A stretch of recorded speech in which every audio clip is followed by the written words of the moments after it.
Welcome to Viking Preparedness. I'm Pastor Joe Fox on the mend. Man, I was sick.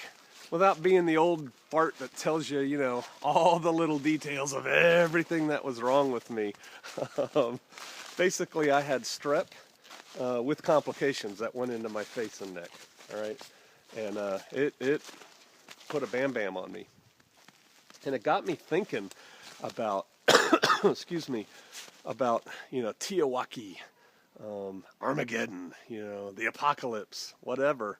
And being as sick as I was, because let me tell you something, I was almost non-functional. I was racked with fever and pain and couldn't breathe right. My whole face was swollen up and looking weird. See these right here? These little cute spots. I had aunts from the old country, from Austria.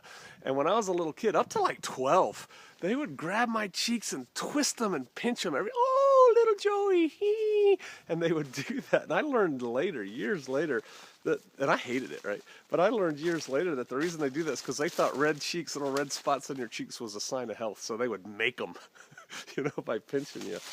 But this is just a process. I talked to the doctor about it. My whole face swelled up and looked horrible. And then as it went back down, my skin is flaking off, and this is where it's flaked off a lot, to the point that it's really almost like scabs. But I'm feeling much better, weaker. But yeah, like I said, it got me thinking, man, what if you're out here and not only with this little light rucksack, which doesn't weigh very much, you're carrying a real rucksack, an operational load, a rifle and stuff like that, and you've got to do stuff. Wow. So what to do? Well, a couple things come to mind. Number one, pray. Some of you will poo-poo this, be that as it may, but I was racked with fever, and I had a presentation to give the next day. And so I did what we call self-deliverance, and I cast out those, spirits of sickness and ill health and stuff, and that worked. It broke my fever immediately. And then the next day, 2 days later, I had another one, and I just felt horrible. I didn't have a fever, but I felt horrible. And I just prayed hard for, Father, just get me through this so I can go do this presentation. And so I did. I was good enough to do the presentation, and then I collapsed again. So there's that. Work on your spiritual health. But then there are other things. I probably should have gone to the hospital sooner than I did. And they gave me a huge course of antibiotics and a big painful shot in the butt. I've had thousands of shots. This one hurt. And so antibiotics, have them, know how to use them, get them.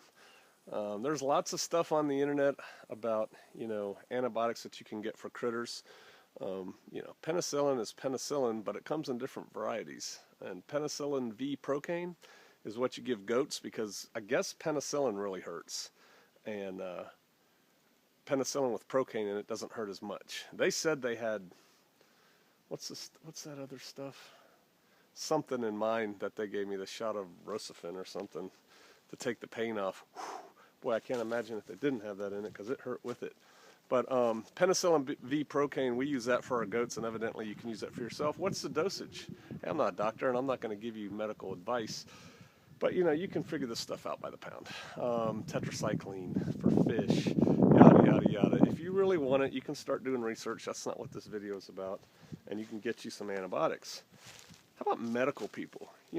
I am not a Christian Scientist, right? I believe that the Most High Yah, God, has gifted certain people with certain gifts. And among those is the gift of healing. And it's not just spiritual healing, but it's also physical healing. He created everything in this world. And, man, you should surround yourself with some medical people. The better, the higher quality medical people, the better. I love nurses. I think in many ways nurses are more capable because they have more diverse skill sets than doctors. Not saying I'd turn a doctor away from Shofar Mountain, mind you. But, yeah, have some medical people in your crew. And even if you don't have medical people, you can stockpile medical supplies, because, that doctor and his or her spouse could come walking down your road with nothing after the event. And after you interview them and find out, wow, one of them is a pretty quality medical person, you could say, you know what?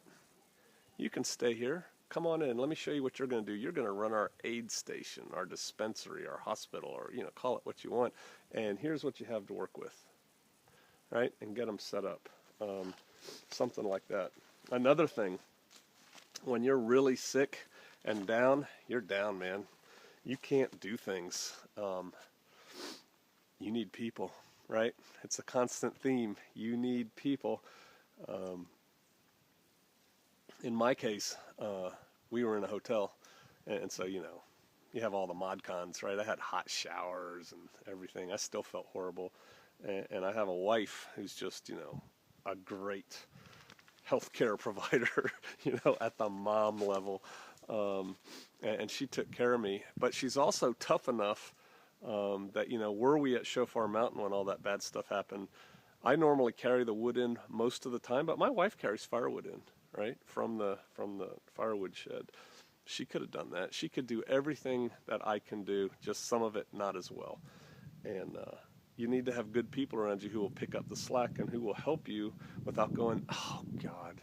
You know, I was thinking I might have to have some of the brethren on Shofar Mountain go cut some wood because, you know, we are not ahead on our firewood at Shofar Mountain. It is a goal for us to be, but, you know, we're coming into spring now.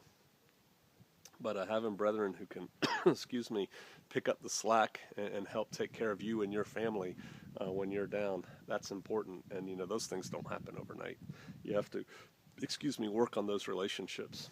So think about that. Think about real medicine. Think about medical people. Think about having people, just people in general, who will help you in times of need, you know, your physical need when you're not really contributing anything. And you know what that means, right? When they're down and out, you got to contribute and help them, right? That street works both ways.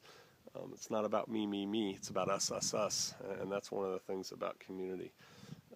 So yeah, think about these things now while you're healthy. I'm just starting to come back on board. You can tell I'm a little bit weaker and I'm out of breath from carrying this light ruck. And yeah, I'm glad to be on the mend, though, let me tell you. Praise the Father for that. Hey, and I'd like to thank y'all. I know a lot of y'all were praying for me and wishing me well, and I appreciate that. I really do. Your prayers have power. All right, think about being sick at the end of time. All right, I'll see you out there.